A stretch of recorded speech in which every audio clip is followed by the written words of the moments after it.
stop. Look around the room you are sitting in right now.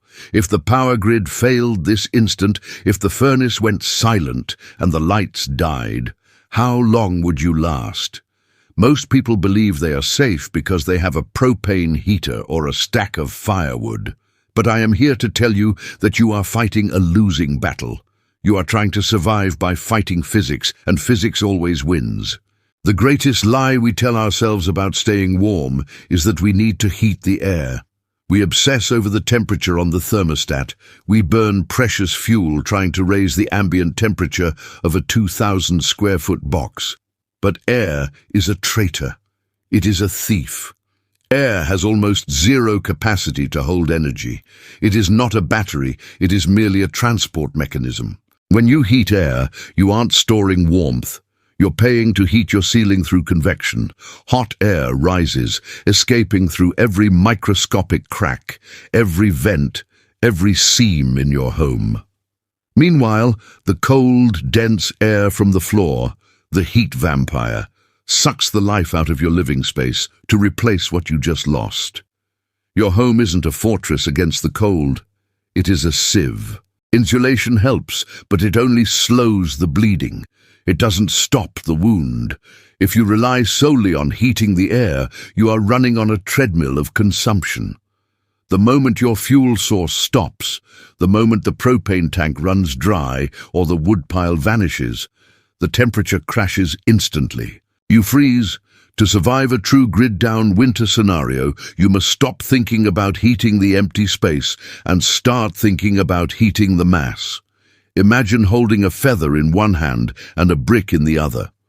Which one would you trust to hold a heavy load? Air is the feather. Stone and water are the bricks. Heat is energy, and energy needs a heavy, dense container to hold it. This brings us to the concept of specific heat capacity. It sounds like a boring textbook term, but in a survival situation, understanding this concept is the difference between sleeping comfortably and shivering until dawn. Specific heat capacity is simply a measure of how much energy a material can swallow before it actually gets hot. And in this arena, water is not just a liquid, it is a miracle substance. Let's talk about water. You drink it to survive, but did you know it is also the most efficient thermal battery you have access to? Water is incredibly dense. It absorbs massive amounts of heat energy. In fact, by volume, water can hold 4 times more heat energy than stone or concrete. Think about that for a second. A single gallon of boiling water sitting next to you contains more stored warmth than a pile of red-hot bricks. When you heat water, you are doing something profound. You are charging a battery. Unlike air, which loses its heat the moment the flame is gone, water holds onto it. It doesn't just go cold instantly, it radiates. It slowly, steadily releases that stored energy over hours, fighting back the cold like a shield. This is the difference between a flash in the pan and a slow, sustaining burn. So how do we weaponize this physics in a survival scenario? You don't need expensive gear. The most underrated survival tool isn't a tactical knife or a fire starter. It is a simple, single-walled stainless steel water bottle. Here is the protocol. If you have any heat source, a camp stove, a fireplace, or even a small fire built safely outside, you boil water. You fill that metal bottle to the brim and seal it tight. Congratulations! You have just created a 200-degree radiator that requires zero electricity to function. But a warning, physics does not care about your comfort. That bottle is hot enough to cause severe burns instantly. You must respect the energy you have captured. Wrap the bottle in a thick wool sock. Wrap it in a shirt. Place this thermal battery at the bottom of your sleeping bag minutes before you get in. Heat rises. It will travel up through the insulation, trapping a cocoon of warmth around your body. Or, for a more direct physiological hack, hold the wrapped bottle against your femoral artery, right near your groin. This heats your blood directly. Your heart then pumps that warmed blood down to your freezing toes and fingers. You are essentially using your own circulatory system as a heating duct, distributing the energy stored in that water bottle to your extremities. This is biology working in harmony with physics. If water isn't an option, or if you want to layer your defenses, look to the earth. Stones are the oldest batteries in human history. Long before electricity, our ancestors understood that rocks could hold the fire's spirit long through the night. But you must be extremely careful. Not all stones are created equal, and choosing the wrong one can be a lethal mistake. Do not, I repeat, do not pull rocks from a riverbed. Do not use porous, sedimentary stones like limestone or sandstone. These rocks contain trapped moisture deep inside their structure.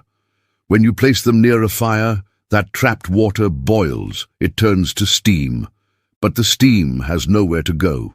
The pressure builds until the rock fails catastrophically. It becomes a grenade. It will explode, sending shrapnel flying. It can blind you, maim you, or worse. Only use dry, extremely dense rocks like granite or soapstone. Place large, dry stones near your fire, not directly in the flames, but close enough to soak up the thermal radiation. You aren't burning them, you are charging them. Let them absorb that energy for an hour. Once they are hot, too hot to touch with bare skin, wrap them in multiple layers. Use wool blankets, heavy canvas, or old towels. Bring these charged stones into your shelter. A hot stone wrapped in wool is a heater that requires no ventilation. It emits no smoke. It produces no deadly carbon monoxide. It simply gives back what it took from the fire. Put one behind your lower back to soothe your kidneys. Put one at your feet. You are creating a localized zone of radiant heat that defies the air temperature of the room. The air around you can be freezing, but your body, in contact with that thermal mass, will remain warm. This brings us to the most critical strategic error people make during a power outage, attempting to heat the whole house.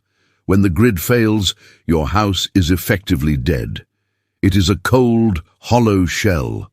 Stop trying to resuscitate it. Stop trying to heat 2,000 square feet of empty air. You need to shrink your world. Build a microclimate. This is survival engineering 101. Set up a camping tent inside your living room. Build a blanket fort over your bed using pillows and heavy duvets. Why? Because by drastically reducing the volume of air you need to heat, your thermal batteries, the water bottles, the hot stones, and your own body heat become exponentially more effective. In the 1800s, bed curtains weren't just for privacy or decoration. They were a survival technology. They created a small, trappable air pocket that body heat alone could sustain through freezing nights. You don't need to heat the hallway. You don't need to heat the kitchen. You only need to heat the 2 inches of air right next to your skin. Imagine the scenario. It is 3 a.m. The fire went out hours ago. Your propane heater is empty and useless. The air temperature in the room has dropped to 20 degrees. If you relied on heating the air, you are waking up in a panic, shivering uncontrollably. But if you have a thermal battery in your sleeping bag, a dense mass of water or stone, it is still releasing heat. It is still working for you. That is the difference between sleep and suffering. That is the difference between waking up rested and waking up hypothermic. This isn't just a clever life hack. This is ancient engineering wisdom lost to the modern age. The Romans didn't have forced air HVAC systems blowing dust around. They built hippocausts. They heated the floors. They heated the stone walls. They understood intuitively that radiant heat energy traveling directly from a dense object to your body, is vastly superior to convection. Modern solutions often ignore this truth. Propane heaters used indoors are dangerous. They consume the very oxygen you need to breathe. They produce carbon monoxide, a silent, odorless killer that claims lives every winter. A hot rock consumes nothing. A hot water bottle emits nothing. They are chemically inert. In a sealed room, thermal mass is the only heat source that is 100% safe to sleep next to. Survival isn't about fighting nature. It's about understanding the rules of physics and playing by them. The cold is relentless. It has infinite patience. It never sleeps, and it never stops trying to reach thermal equilibrium with your warm body. If you try to fight it by heating the air, you will run out of fuel and you will lose. But if you store the heat, if you bank it like currency in water and stone, you can outlast the storm. Don't be a consumer of heat, be a battery. I've compiled a list of the best containers and materials for thermal banking in the description below. Go check your gear right now. Ask yourself, do you have a plastic bottle that will melt and fail you? Or do you have the steel that will serve you when the darkness comes?